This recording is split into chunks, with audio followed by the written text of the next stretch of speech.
Of course, here's the beginning of Through Endless Forests and Forgotten Kingdoms, the relentless hunt for the beast that no blade could tame. I'll start with an atmospheric, epic tone. Through endless forests and forgotten kingdoms, the relentless hunt for the beast that no blade could tame. The tales spoke of a creature that did not bleed, that laughed at steel and shattered the will of kings. In the old tongue, it was called Velcrin, the untouchable, a name whispered only when the fire burned low and the night clawed at the doors. For centuries, Velcrin roamed the world, a ghost among the ruins of fallen empires and deep, green oceans of forest where the sun barely touched the ground. Men had hunted it, warlords, heroes, mercenaries whose names were carved into stone, but none returned with more than broken weapons and haunted eyes. Aran Kale, the last of the iron-bound order, had heard these stories from the cradle. Yet it was not glory he sought when he mounted his black mare and rode into the wilderness, it was vengeance. Velcrin had razed his village to ash, had torn through walls as though they were paper, had left Aran's family strewn across the earth like discarded dolls. Through endless forests he rode, where trees loomed like sentinels and the air grew thick with mist. The deeper he went, the stranger the land became. Rivers ran black as ink. Towers from forgotten kingdoms jutted like broken bones from hillsides. The dead watched him from hollowed eyes, their souls bound to ruins older than memory.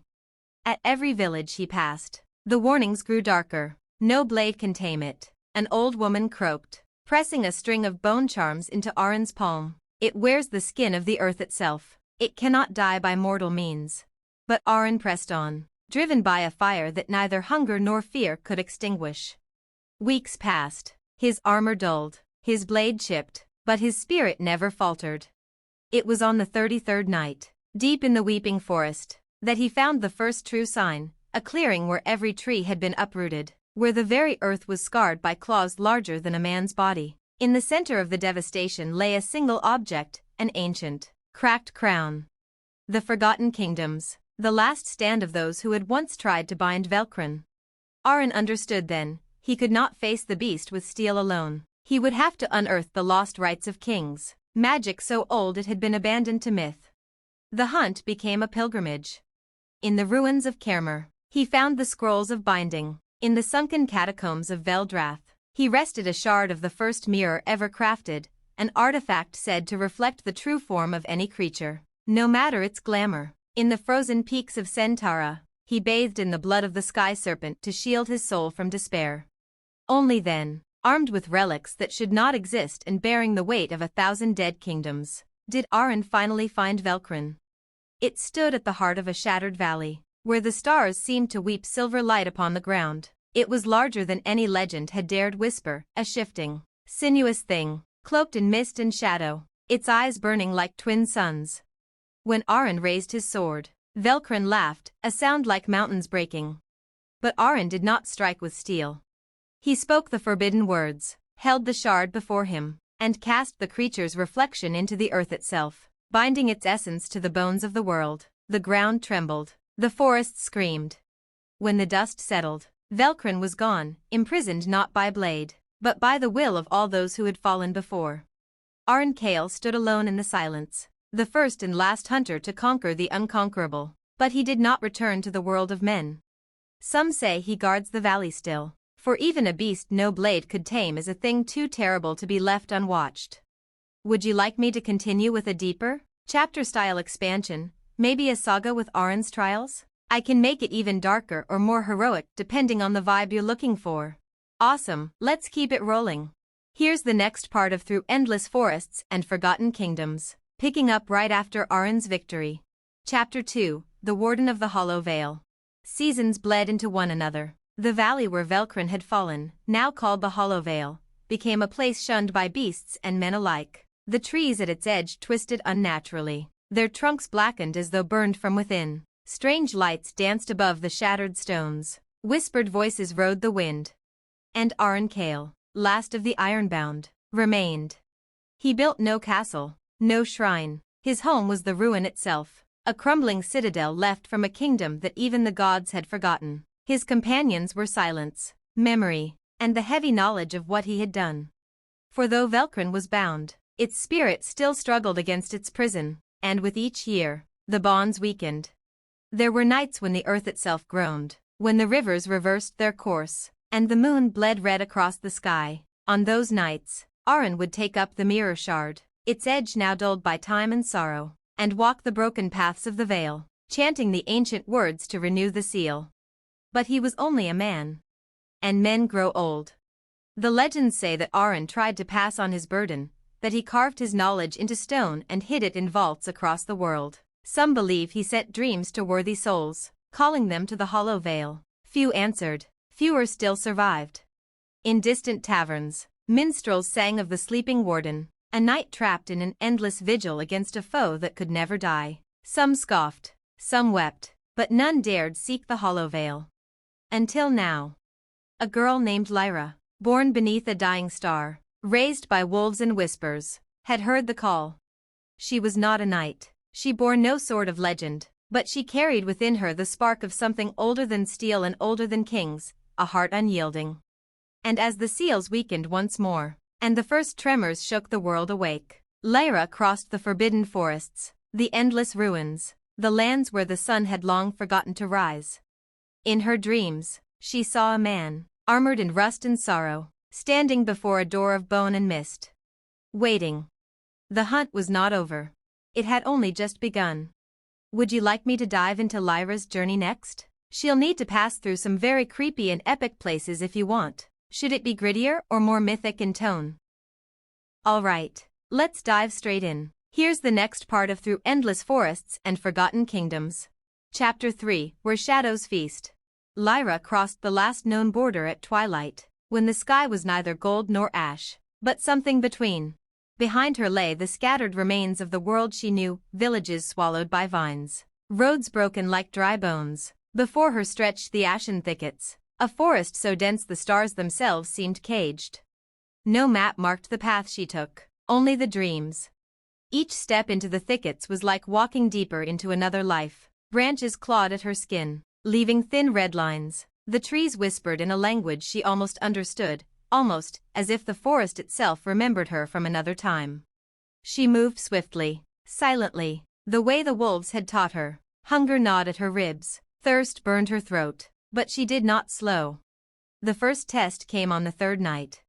As Lyra made camp by the ruins of a blackened tower, the mist coiled thicker than breath, and shapes emerged, pale, hollow-eyed figures that once might have been men. They circled her, murmuring promises. Turn back. Let the old beast wake. Let the world break, as it was always meant to. Lyra set her jaw, took the tiny emberstone she carried, a relic stolen from the tombs of dead kings, and crushed it in her palm. A flare of light erupted, blinding white and cold as grief. The shades shrieked, unraveling like smoke in a storm. Still, she slept with one eye open, one hand on the crude knife she wore at her belt. Each day forward, the land grew stranger. Rivers ran backward. Stones whispered secrets if she listened too long. The very air tasted of rust and forgotten battles. Yet something guided her, a pull in her bones, a thread of memory not her own. Finally, after what could have been days or lifetimes, Lyra stumbled upon it. The threshold of Hollow Vale. It was not a gate, nor a wall, but a feeling like stepping across the skin of a dream into a place the gods had abandoned. The earth here was cracked and weeping sap as dark as ink. The sky spun in slow circles above her, the stars forming symbols she almost recognized.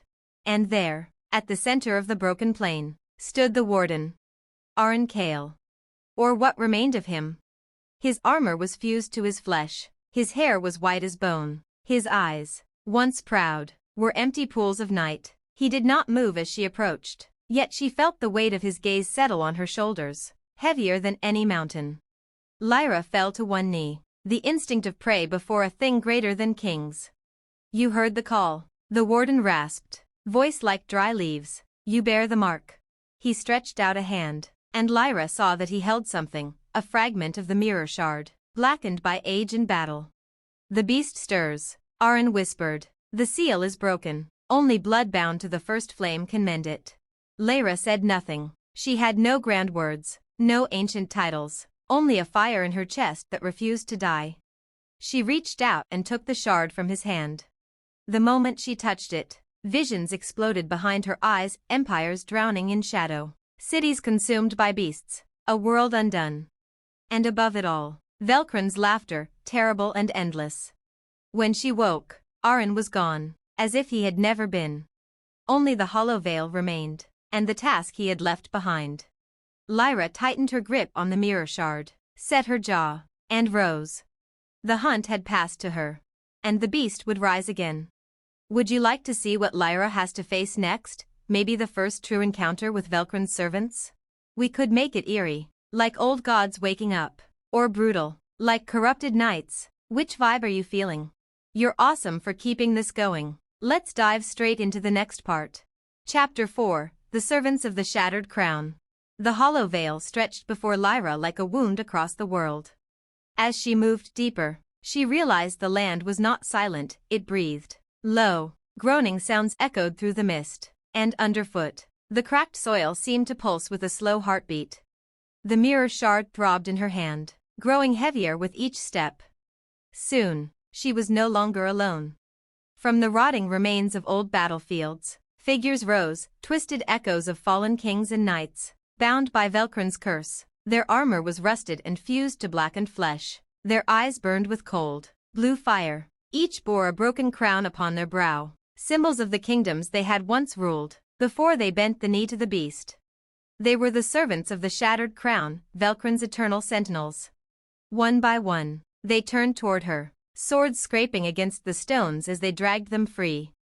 No words, no mercy. Lyra planted her feet, the shard in her grip flared, casting a hard, silver light across the desolation. But these were not shades she could banish with fire and courage alone. These were the Warden's old enemies, warriors Arin Kale himself had once failed to destroy.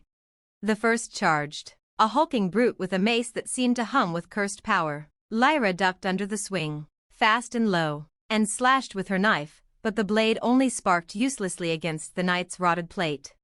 Steel will not serve you, the old warnings whispered in her mind. She remembered the dreams, the visions. The shard wasn't a weapon, it was a key.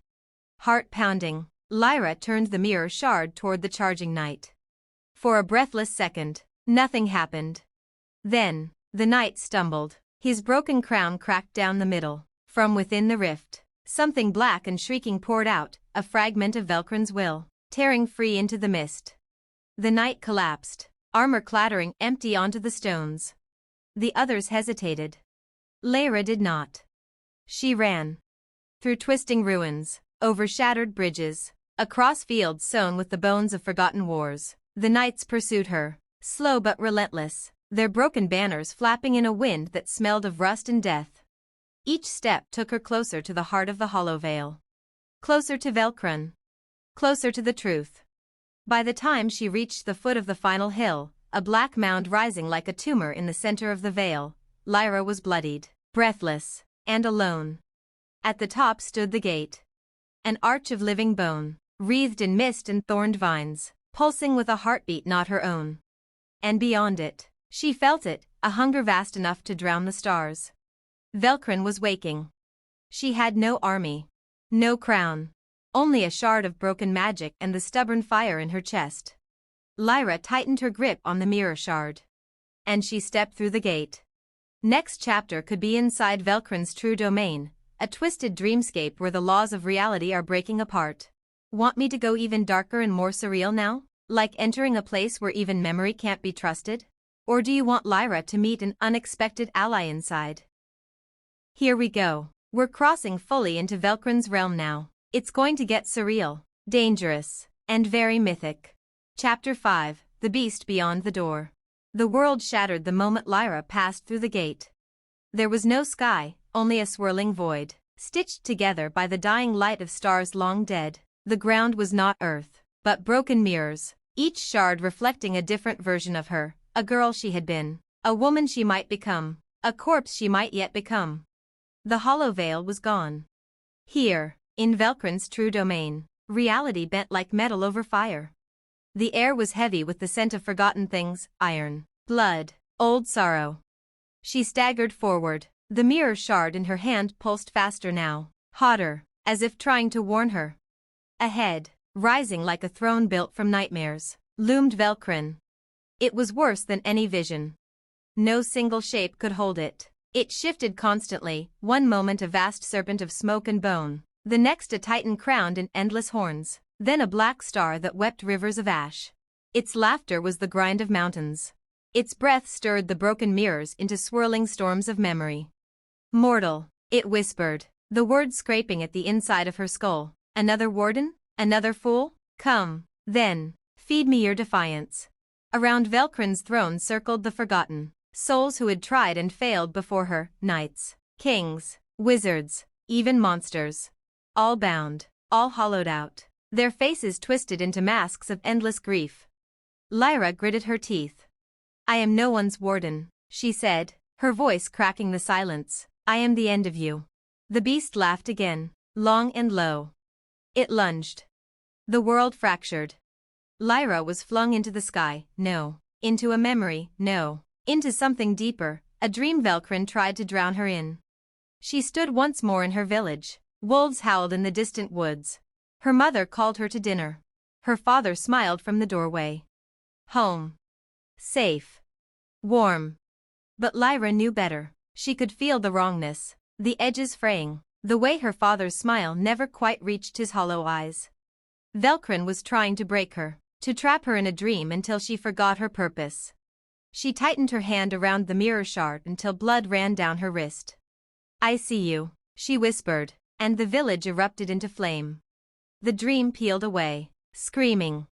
She fell back into the broken world, gasping. Velkrin reared up, furious now, its body a storm of darkness. Lyra stood firm. The mirror shard in her hand glowed like a newborn sun. For the first time, she saw Velkrin's true heart, a tiny point of light buried deep in its shifting form, flickering weakly, as if even it remembered what it had once been before it was twisted into hunger and madness. There was no sword to drive home, no spear to hurl. Only a choice. Lyra could shatter the shard against Velkrin's heart, and in doing so, sacrifice herself, or try to find another way. The beast coiled, readying a strike that would tear her very soul apart. The choice had to be made now. And Lyra chose. Want me to continue right into her decision?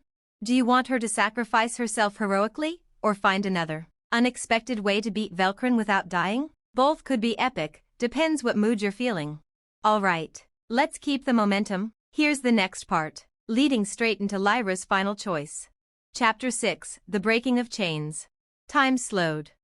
Velkrin towered above her, a storm of teeth, wings, and shadow. Yet Lyra no longer trembled. She saw it clearly now, not just the terror it had become, but the loneliness buried deep inside it, ancient and aching. Velkrin was not born a beast. It had been made one. The mirror shard burned in her hand, hungry for the final blow. One strike. One shatter. One death, hers or Velkrin's. But Lyra remembered what Kale had said, long ago, in the dreamscape. Only blood bound to the first flame can mend it. Mend. Not destroy. She gritted her teeth, every instinct screamed to drive the shard into the beast's heart. Instead, Lyra did something no one else had ever dared. She dropped her weapon. The mirror shard hit the mirrored ground with a sound like a falling star. The broken world around her trembled. Velkrin froze, confusion flickering through its many eyes. Lyra stepped forward, empty hands outstretched. I see you, she said again, louder this time. I know what they did to you. I know what you became to survive. The beast recoiled as if struck, its form twisting wildly, unable to hold shape. It tried to roar, to lash out, but its attacks faltered, falling short. The world of mirrors reflected the truth back at it. A prisoner. A victim. A king of nothing. Lyra's voice became a hammer against the iron chains wrapped around Velkrin's heart. You are not their weapon anymore. You are not their curse. With each word, the chains cracked and splintered. Velkrin screamed, a sound of such raw agony it nearly tore the sky in two. But Lyra did not stop. She pressed a hand against the ground, letting her blood drip into the cracked mirror below. Her blood, living, stubborn, defiant, soaked into the glass and raced outward like fire, crawling up Velkrin's shadowy form, burning away the ancient bindings that had twisted it into madness. The beast thrashed, flailing, caught between rage and freedom. Finally, with one final earth-shaking howl, Velcrin collapsed. The shattered realm quivered. The stars blinked out. The mirrors shattered inward.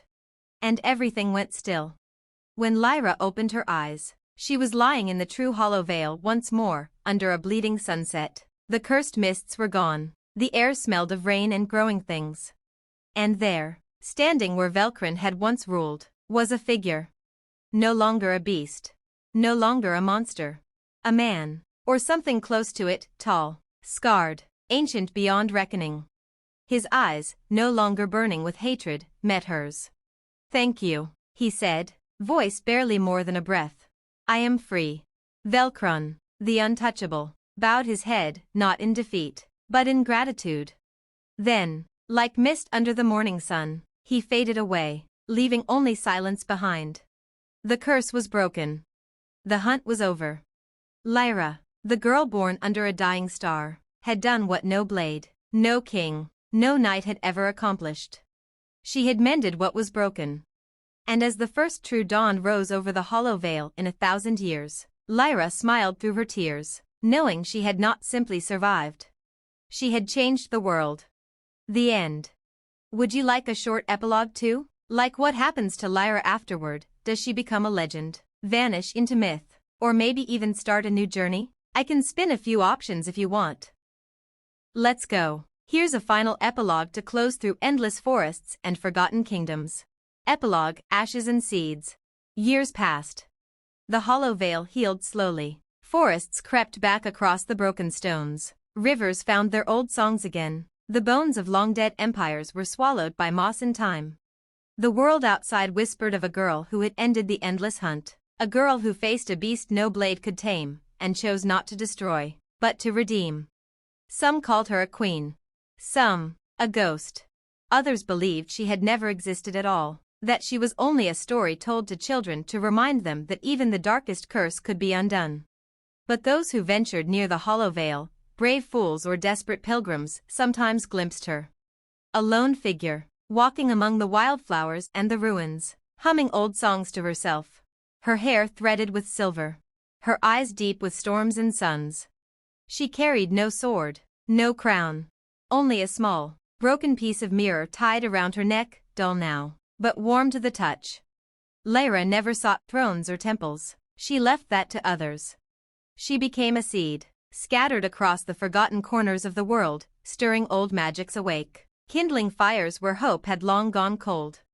And somewhere, in a place no map could find, she planted the last shard of the broken mirror beneath the roots of a massive, ancient tree. It grew fast, fed by blood, sorrow, and forgiveness. The tree's leaves shimmered like glass. Its roots reached deep into the wounded earth. And in the branches, some say, if you listen closely, you can still hear her voice. Not all monsters are meant to die. Some are meant to be remembered. The hunt was over. But the story had only just begun. The end. If you want, I could also draft a Tales of Lyra spin-off, with little myths and legends about her later adventures, maybe whispered stories in taverns or written in old forgotten scrolls. Would you want a few? Awesome. Let's roll it forward. Here's a bonus continuation, the beginning of Tales of Lyra, scattered like myths across the new world. Tales of Lyra, whispers after the hunt. They say Lyra vanished after the breaking of Velcrin's curse. But legends have long memories. And they remember. I, the keeper of the rooted star. In the north, where the mountains tear holes into the sky, travelers speak of a tree unlike any other, its bark glassy and luminous, its branches humming with forgotten songs. At its roots sits a woman cloaked in weathered leather and wolf fur, her face hidden by a crown of woven vines. She does not speak. But if you kneel and offer a single memory, a story of grief or love, she will grant you a dream so vivid it leaves a scar on your soul. Some say this woman is Lyra. Others call her the Root Keeper, a spirit born from the world's oldest sorrow. Both are right. 2. The blade that refused to cut. In the sunken ruins of Marrowdeep, warlords once sought a legendary sword said to have been carried by Lyra herself, a blade that could never break and could strike down gods. They found it, after much bloodshed, a simple knife, worn and dull. They scoffed. They left it to rust. But those who dared touch it without purpose in their heart? They never returned. The wise ones say the knife remembers its first master, and it waits, still, for another hand that would rather heal than conquer. 3. The Girl and the Endless Forest. Far to the east, beyond rivers that no map dares name, the endless forest has crept outward, swallowing old kingdoms whole. Inside the wood, time twists, wolves walk on two legs, the trees speak in riddles, ghosts trade secrets for songs. At the center of the forest, a lone figure watches over all, a girl with silver-threaded hair, carrying no weapon but a lantern lit with a flame no wind can snuff out. Children lost in the woods sometimes wake to find her sitting nearby, humming to herself, the warm light keeping the monsters at bay. They call her the Lantern Girl. They say she smells of rain and smoke and wildflowers. They say if you follow her long enough, she will lead you home, or to a place you never knew you were searching for. 4. The Last Dream. It is said, in the dying breath of the oldest songs, that one day, Lyra will wake the last mirror buried under the world. Not to battle, not to bleed, but to sing. A song that will stitch every broken thing back together. And the world, at last, will remember itself. But not yet. Not today. Today, she walks. Today, she watches. Today, she dreams. End of tales. Would you like me to spin up one full mini-adventure from one of these myths next? Like maybe a story about a lost traveler who actually meets Lyra? I can make it super atmospheric if you want. Perfect, let's continue deeper. Here's a mini-adventure from Tales of Lyra. This one feels almost like a hidden chapter from an old, half-forgotten book. Tales of Lyra, the Lantern in the Endless Forest. The boy's name was Kalen, and he was lost. He had run into the endless forest to escape the raiders, breathless, bleeding, the only thing clutched in his hand a locket carved with his mother's face. The trees swallowed him. The world outside vanished like a dream at dawn. In the endless forest, the rules were different. Paths shifted when you blinked. Voices whispered from the roots. Some trees bled when you touched them. Night fell without warning. Kalen stumbled through the dark, blind and weeping, until the forest grew too thick even for fear to breathe. And then, a light. Flickering between the trees, soft and steady. A lantern. He followed it, half mad with hope, too desperate to question.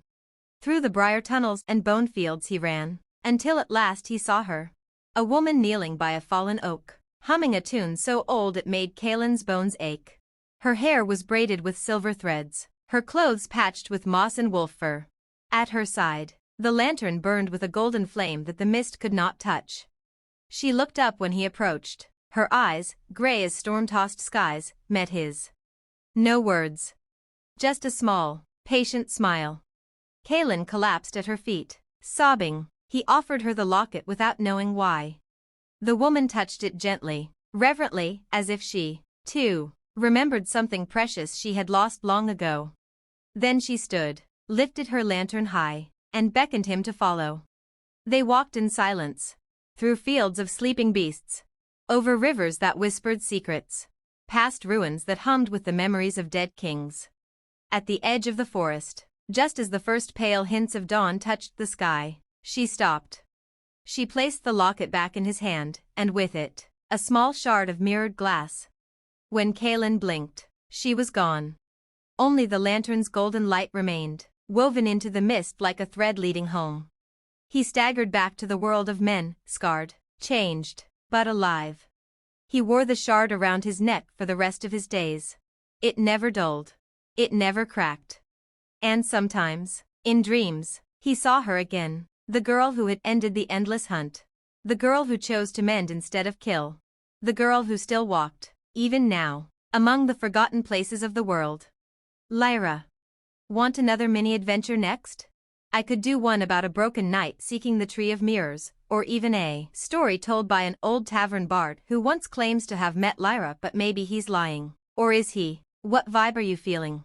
Alright, let's keep the magic going. Here's the next mini-adventure. This one feels a little older, a little sadder, like something you'd hear whispered in a smoky tavern. Tales of Lyra, the Broken Knight and the Tree of Mirrors. They called him Sir Arden once. A knight of high renown, armored in silver and pride, sworn to a king whose name the world had long since forgotten. But by the time he sought the endless forest, Arden was no more than a ghost inside a ruined body, a broken sword hanging from a fraying belt, scars twisting his once noble hands. He had lost his honor. He had lost his king. He had lost the war. Only one thing remained, a rumor.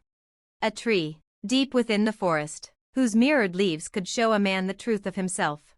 And maybe, just maybe, heal what was broken. Sir Arden stumbled through the wilds for days. He fought off shadow wolves and the memories that clawed at him worse than teeth. He drank from poisoned streams. He cursed the sun and the moon alike. And still he staggered onward. On the seventh night, when even his dreams had abandoned him, he found it. The Tree of Mirrors. It rose from a hollow in the earth, its roots tangled around forgotten bones, its bark glittering like starlight. Every leaf reflected a different face of Arden, proud, young, grieving, monstrous. And there, sitting with her back against the roots, was her Lyra. She looked no older than the stories said, though centuries had surely passed since she had ended the hunt. Her hair was a tangle of gray and silver. Her clothes were patched and plain. She watched him approach with sad, steady eyes. "You've come far," she said, voice like autumn wind. "But not far enough." Sir Arden dropped to his knees before her. The broken sword clattered from his belt. "I seek redemption," he croaked. Lyra studied him for a long moment. Then she gestured toward the mirrored tree. "See yourself," she said, "not as you were, not as you wish to be, as you are." Trembling, Arden stepped closer. In the leaves, he saw his sins. The blood he had shed. The mercy he had refused. The pride that had turned him into a weapon for fools and tyrants. He wept. He tore the tattered armor from his body. He pressed his forehead against the roots of the tree. He whispered the names of every soul he had wronged. When he looked up, Lyra was gone. But at his feet, where she had sat, lay a small, living branch, cut clean from the Tree of Mirrors, still humming with quiet life. Sir Arden took it in his hands. When he left the endless forest, he left the knight's name behind. He became a healer, a builder, a quiet man who carried a tree branch instead of a sword. No bard sang songs of him. No kingdom honored him. But wherever he went, the ground healed a little faster. Wounds closed a little cleaner. And the world, just slightly, grew less broken. Because some miracles were no crowns. And some saviors carry no blades. End of the tale. Want another one? I can spin a Bard's Tavern story next, a little lighter, more playful, where the line between truth and drunken legend gets blurred. Would you like that? Absolutely. Let's shift the tone a bit. Here's a more playful mini-adventure, the kind of tale you'd hear from a drunk bard in a dimly lit tavern, where truth and exaggeration dance a fine line. Tales of Lyra, the bard's tale of the lantern girl. It was late, the fire was dying low, and the night had settled in like a thick cloak. The tavern was full of travelers, soldiers, and the occasional stray dog who thought it might be fun to try a drink. And then there was him. A scruffy bard, his lute hanging loosely from his shoulder, and a tankard of ale in his hand that was probably heavier than his own sense of dignity. He'd been singing for coin all night, but now, with the hour growing late, he stood on the stage and cleared his throat with dramatic flair. "Ahem, gather round, ye ragged lot, I've got a tale for ye tonight, one 'bout a girl, a lantern, and a forest so twisted that not even the bravest souls dared to walk through without pissing themselves."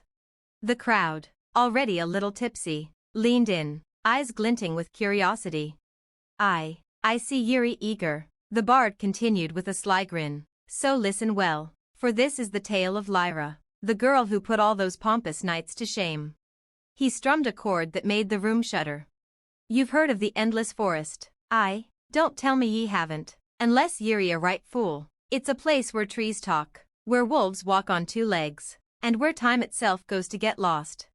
The tavern murmured, some faces showing the nervous curiosity that only a drunkard's boldness can create. "Well," the bard said, taking a swig from his tankard, "one day, a ragged band of knights, no, not knights, nobles, damn nobles, decided to venture into the forest. They were on a quest, mind ye, to find some treasure or another. Gold, jewels, maybe a big pile of old crowns, who knows? The audience chuckled. Well, off they go. These big men with shiny swords and even shinier egos, all marching into the forest with more bravado than sense. And they're singing songs, cracking jokes, thinking they're invincible, right? The bard paused, raising his tankard and letting the silence stretch. But then, he said, his voice dropping low, they came across something that made them stop in their tracks. He leaned in, eyes gleaming. Ye see, in the heart of the forest, there's a clearing, right? And in that clearing, there's this girl. The crowd leaned forward, the bard grinned wickedly. Now, this girl wasn't like any of the noblewomen they'd seen before. Oh no, she had silver in her hair, silver, mind you, and a lantern that never went out. Even in the deepest dark, her lantern shone bright, like the sun in the middle of the night. And you know what? That light, it had a way of making the darkest corners of your heart feel a little too warm, like you couldn't hide your secrets from it, no matter how much you tried. The bard's grin deepened as the audience grew more intrigued. Of course, these fine noblemen, all puffed up with their arrogance, tried to act like they weren't scared, but one by one, they stepped forward. They asked her about treasure. They asked her for riches, for favors, for anything. The bard threw up his hands in mock frustration. And what did she do? She looked at each of them, one by one, and smiled, but not the way you'd expect. No sir, it was the kind of smile that made you feel like she knew every stupid thing you'd ever done, every sin, every lie, every little bit of guilt that clung to your soul like a shadow. He paused for dramatic effect, and the crowd was hanging on every word. She didn't say a word, no, not a word. She just held out the lantern, and one by one, those noble idiots, the bard snickered, took a good, long look into the light. A murmur of excitement ran through the tavern.